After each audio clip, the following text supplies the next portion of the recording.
zihlanganiselwa kilomakhiwo obonako indaba zethu ukuthi nakunjalo sizikhuphe ngefestirane elingumabona kude zize kuwe nanzi ezithutshileko. We're not totally surprised. We did expect that the state might want to continue despite all of that. We will obviously follow the necessary legal steps that are available to our client. Igqwetha elijamele umsola uNthabise Ngzama ecaleni likaMatlala lithi belikulindele bona umbuso ube nensolo zemali zokukhukhutisa njengomana imali yaphuma eaccountini yebhizinisi kaMatlala yadlulisela phambili. The failure of the National Prosecuting Authority to prosecute is irrational and is based on an absolutely wrong understanding of the definition of corruption. I-AfriForum ithi ifuna ibandla lezokuthuthiswa komphakathi libuyekeze isiqundo salo sokungathuthiswa unobhalazo mbelele we-ANC uFikile Mbalula. When the suspects realized that the police were following them, they started shooting at the police, then the police retaliated. Kudunyuzwe kwabulawa abasolwa abane yovile eJohannesburg wesihlanu ukuthiwa umbulawa uyembeswa esibhedlela ugadwe emapolisa. Kuhle khulu kunifumana nisilindile siphetheza ndama manje imzuzu nayimajumi amathathu ngemva kwesimbi yesihlanu lotshani.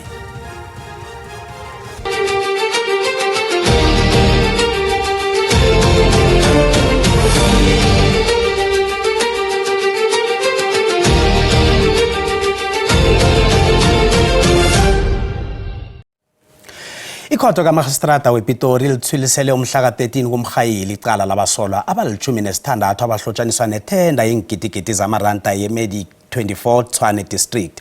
Umsolwa wokuthoma uVusimuzi Khet Matlala udinywe ibheyili kwathi laba abali-15 asolwa nabo babheyiliswa. Mnahlanu ebevavele naloyo osolwa ngokuba lilunga lenelisi ezikhulu uVusimuzi Khet Matlala banikwe libheyili kodwa nabazokuhlala emaseleni bekubekula babhadela khona ibheyili. Hlangana nabasolwa faka amapolisa phezulu ambalwa ekusolwa bona bayingcenye yekomiti eyapha iMedic 24 ithenda le kanikhathesi kuyithenda ephelele ngobukhohlakali. This case is remanded until the 13th of May to court number 16 here in Pretoria for further investigations. Accused number 2, 3, 4, all accused except all accused in custody. Accused number 2, 3, 4 and 7 bail to the amount of 80,000. Accused number 5, 6, 10, 11, 12, 13, 14, 15 and 16 bail to the amount of 40,000. Ibandla lezokuthuthiswa komphakathi lithi selijame ngefanelo lilindi ikhotho kube ngiyaraga ngecala. We will allow the courts to make decisions on this matter. We have enrolled the matter now, and we are in a position where we are really saying that let the court take this matter forward. We are comfortable that we are ready as the state to take this matter forward and then make sure that this case is finalized as soon as it can. Ukukhulumela amapolisa oluzwili uAtlenda Mathe uthi bazokuphenya namanye amathenda anikelwa ngokungemthetho. We do have an investigation that has been running internally, and like I indicated, there is the finalization of the audit report that already identified a few, 3 or 4 that in the wrong in terms of this particular tender. But we are awaiting the full forensic report then to provide more detail. I think it will provide an in-depth report on really who is to blame and how did we find ourselves in this situation. Umathe uthi Matlala ngamacala akhatheswa wona bekungakafanele bona athola ithenda le begodi kuzoqinisa isandla ekunikeleni abantu amathenda. Igqwetha elijamele umsola wesihlanu ecaleni lokulinga ukubulala elithwese uVusimuzi Khet Matlala nasolwa labo lithi iclient lalo akhange laziswe ngemali eyafakwa eaccountini nalo ukuthi ngeyani. Kanti kuzwakala bona uNthabise Ngzama wafumana imali ebuya ebhizinisini kaMatlala ekuthiwa batsho kade ngeyokuthokoza uMaqothula owabhalelwa ukubulala uTebogo Thobejane, usomabhizinisi uJoe Sibanyoni nomvezi womvumo uDJ Ventis Mukobungu. uNthabise Ngzama kuzwakala bona wafumana imali elikhulu lenkulungwana zamaranda ebuya eaccounting yebhizinisi kaMatlala ngesikhathi ekwadunyuzwa ngaso uTebogo Thobejane ngoSewula ka2023. Ngokutsho kombuso ingcenye yemali leyo yathunyelwa emntwini ekuthiwa ngumaqothula ekuzwakala bona nguyise likaNthabiseng nomsolwa wesibili ecaleneli. Uhulumende ukholwa ukuthi kade kukhukuthiswa imali njengombana kade bafihla ukuthi imali le iphuma kuphi. Common cause that the money went through to her account, but in order for you to prove money laundering, the person receiving money must have known that the money that they are receiving is proceeds of crime. There's no proof of that. There's simply no proof of that. Uhulumende ubuye godu waveza nokuthi kwatholakala enye godu imali ezinkulungwane ezili-10 ephuma e-accountini kaloyo ekholwa bona ngungqondongqondo ecaleneli emalangeni ambalwa ngaphambi kokuthi kudunyuzwe uSenki DJ Ventis ngoTjhirhweni ka-2024. Kuzokala bona wabuye godu wathumela umaqothula ingcenye yemali amagcwetha akhe alinga ukubawa umnqophisi webandla lezokuthuthiswa komphakathi ukuthi bahocise amacala athweswe wona. We will obviously follow the necessary legal steps that are available to our client. We do intend, and we've made submissions to the court, that we intend to escalate the matter to the National Director of Public Prosecutions for further considerations. Amagcwetha akhe abuye godu abawabona aveze ubufakazi umbuso othembise ukubuveza. As cell phone records which the state intends to use as evidence, that has not been discovered, and that is what we are expecting from the state, and we are going to consider whatever the state is going to discover to us. Unzama, uVusumuzi Khet Matlala, uTsakani Matlala, uTiego Mabusele kunye noMusa Kekana kulindeleke ukuthi babuyele godu ekhotho ngomkhayili ukukhupha eminye imphumela. Icaleli liyokulalelwa godu umhla amalanga 20 kuMgwengweni. Indoda esolwa ngokubulala uMarius van der Merwe eyaziwa ngegama lika Witness D ekomishinini kaMadlanga ubekhuluma ekhotho namhlanje waphika bona uyathindeka ebulelisini lobu. uMathiphandile Sotheni olpolisa lalokho le Special Task Force uvele ekhotho kaMagistrata weBrakpan kwehlandla lesibili lapho bekulindeleke bona afake isibawo sebail. Uqalene namacala ambalwa ekubalwa lokubulala, ukulinga ukubulala, ukurera iqhinga lokubulala, ukuphatha isigidi esingasemthethweni nenkulu ezakhona. I must take my children to school. I've got a lot to do. How many children? I've got 3 kids. Bekuchubile ekhotho uMathiphandile Sotheni indoda esolwa ngokubulala uMarius van der Merwe nayikhuluma nekhotho. uSotheni uyawaphika wonke amacala bekwawona kanti ujamile ekutheni akhange abenza ubelele sabotshelwe bona begodu uzwakalise ukusilingeka ngokuthuliswa kokufaka kwesibawo sebail. I have not done anything here. I'm on social media. I'm everywhere. My name is painted. So, Your Worship, for postponing this case, it's delaying the matter. And I wish to assist the court. I'm ready with my statement. uSotheni utbacho abekalazi negcothe limjamele kweli sikhuluma nje. The lawyer here is the first time I see him today. He's not been given instruction by me. He did not even take my statement, Your Worship. I'm arrested here for something I did not commit. Iphiko lezokuthuswa komphakathi iNPA ithi ayikazi ukuphendula ngecalelo kodwa ithi umbuso uzimisele ukurakanalo kanti ithi iphenyo liyaraga. They did indicate that they are still investigating. Should those investigations lead us to more arrests, those arrests will be affected. Icala lithuliswelwe mhla amalanga ali-14 kuMrhayili lapho kuyokuzwakala khona kuhle ukuthi kuthiwani ngokufaka kwesibawo sebail. I-AfriForum ithi ifuna ibandla lokungatshutshiswa komphakathi libuyekeze isiqundo salo sokungatshutshisi unobhalazo omelele we-ANC uFikile Mbalula.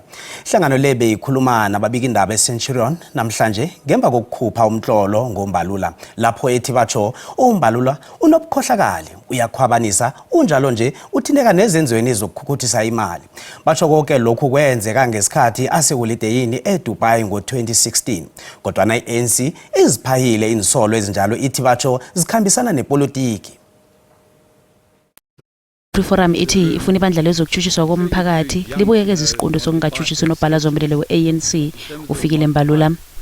Ihlangano le ikhupha umbiko onabileko ngombalula onensolo zobugirigitshane okukhwabanisa nokukhukhutisa imali ekuthindaniswa nevakatjho likaMbalula leDubai ngo-2016. Ihlangano le ithi ikholwa ukuthi indaba le akhange iphenywe ngefanelo, yeke-ke ifuna livulwe ngabutsha icala. We say it mirrors at this particular matter. We go further, we say that the failure of the National Prosecuting Authority to prosecute is irrational and is based on an absolutely wrong understanding of the definition of corruption. We say it's a perfect storm.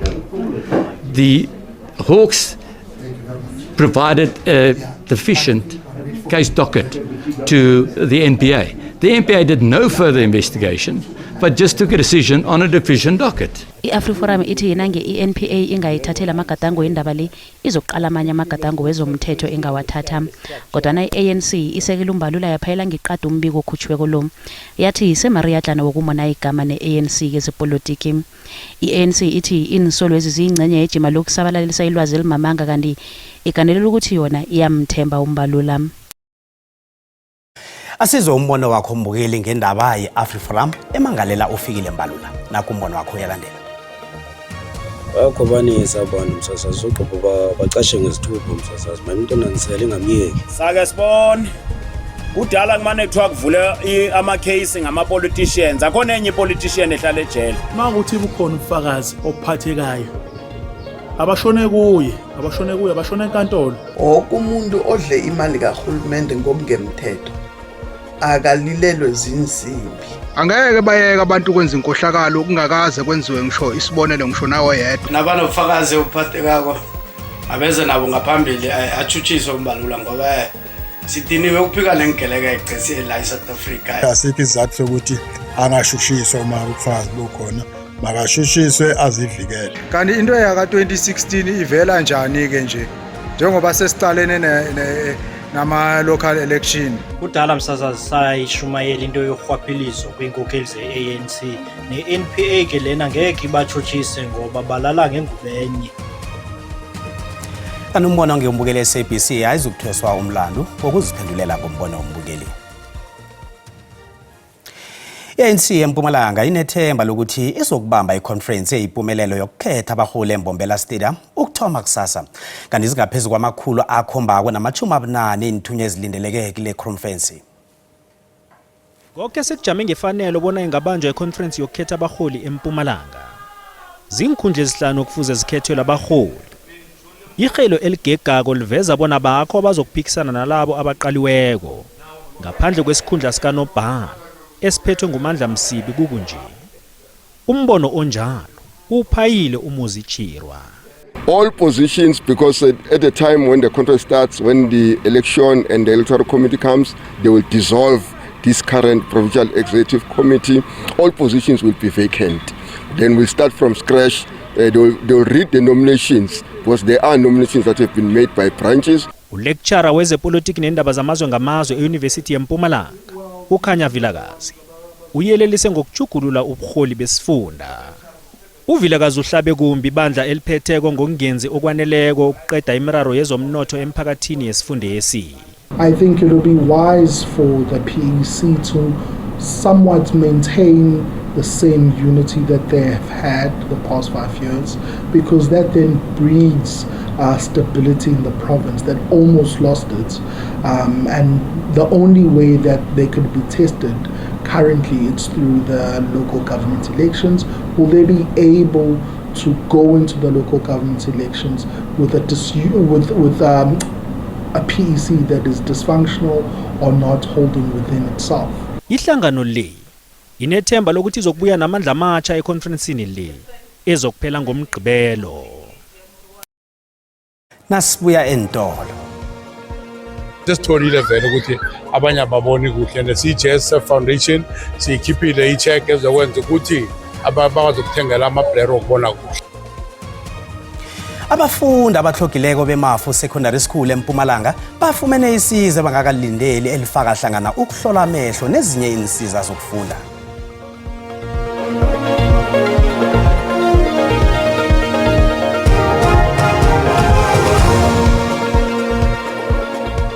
Sekhona indaba ambukeli nazi kuphundileko ziyatholakala ku YouTube, SABC Plus, TikTok, X na ku Facebook. Asirage nazo. Kudunyuzwe kwabulawa abasola abane kwathiwa esihlanu walimala eYoville eJohannesburg namhlanje. Amapholisa athi abasola bebathinteka ezenzweni zokubamba ikunzi abantu abavela edoyelweni lemphaphamtshini iOR Tambo International Airport. Kuphethwe ngokuthi bambozwe ngalabo seyili selela amazoli ishoba kulaba solwa abantu abasolwa ngegameko eziningana zokubamba inkunzi. Isule isuke ibuye esikhumulweni seyindiza uOR Tambo International okukhulumela amaphoyisa eGauteng usigaxa amabhande uBrenda Mrindili uyachaza. Early this morning, Crime Intelligence contacted our operatives on the ground after they received information that there was going to be an incident of airport following. Then they gave the description of the vehicle. Then the team, comprising of our tactical response team, TRT, as well as Gauteng Traffic Air Wing, was called together with the private security company.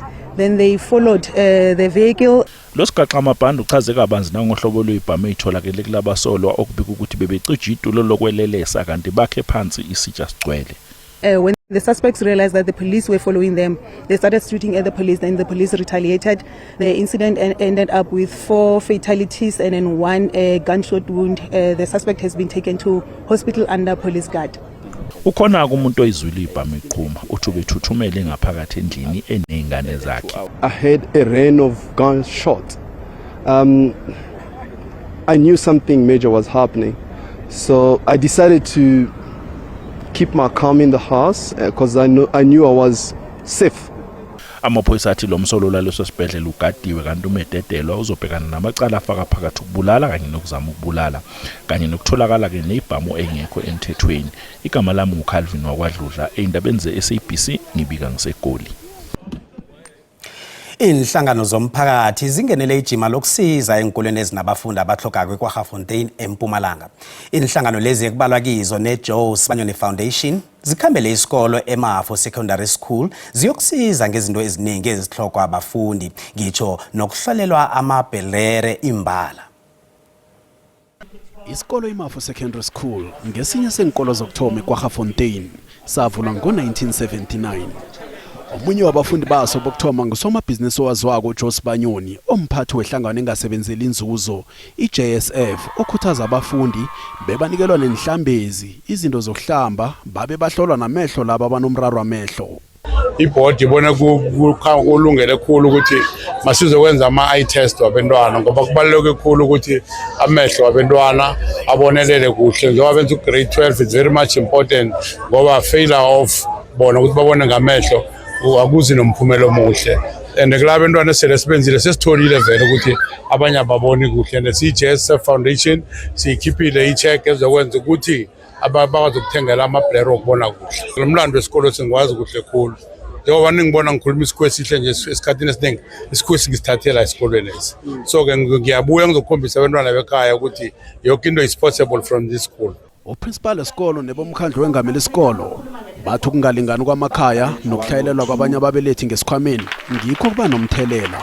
Uma kuvela ihelebho elinjengale siyazi ukuthi nabo nabeze esikoleni bazoza bazitshela ukuthi nokho sisesimeni esiright ngoba zikhona vele intshijilo esikoleni ukuthi abantwana babuye emakhayeni angalingani futhi abakerey izinto ezifanako ngaso sonke isikhathi ngenxa yokuthi ngokuswela bayabantwana bangayele badrop isikolo phakathi bangakaqedi ngenxa yokuthi abanganawo amandla bayabanazo into zogeza abanye banama roll on njengoba yenzile le JSF Foundation ekwenzela eMafu isebenze kakhulu.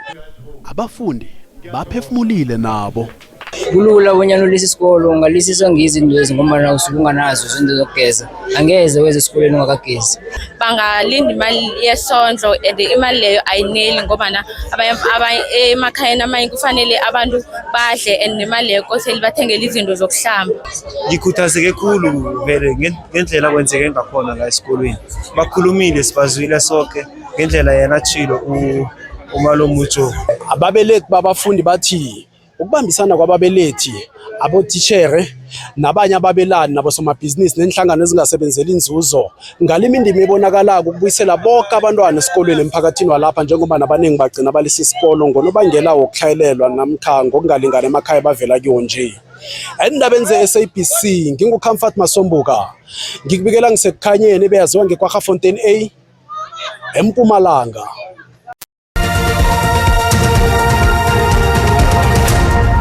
Siyaloshisa ekhaya ngelesithathu asicalele ukuthi bunjani ubujamo bezulu sibona lapha ke Northern Cape livale ngamafu lapha ke endaweni zange Freystata khulukhulu lapha eBloemfontein ayatholakala amathuba wezulu nge-60% kuthi ke ngapha ehlangothini langeJingalanga ngesifunda seKZN atholakala nge-30% nangale ngeMpumalanga nakhona ngapha ke ngeGauteng. Siyokucalela ukuthi kusasa ngakhani khona kunjani na anabiletle amathuba wezulu nge-60% ukuchinga ngale ke endaweni zange Northern Cape kanti ke nesifundeni sangapha ngeMpumalanga Kapa ukunabela ke indawo zeMpumalanga nalapha ke sithole lapha kodwa nge-30% endaweni zangapha ngeGauteng. Sibona lapha ke ikungu yotsheje khulu uyelele ekseni na uchayela ukuthintekana nesifunda sarangale ke ngeLimpopo. Sithole lapha ke isilemukiso kusasa ngemjijo eduma kumbu kusuka lapha kubo Uppington udlulele eBloemfontein nangale endaweni zangabo Vryheid. Sicela amazi ngokushisa sithome esifundeni sangapha ngeGauteng lifuthumele endaweni ezinengana kulapha ePitori ngakuyachisa nge-30 kuBosunnyside Mamelodi Soshanguve njalo ngaleke ngeLimpopo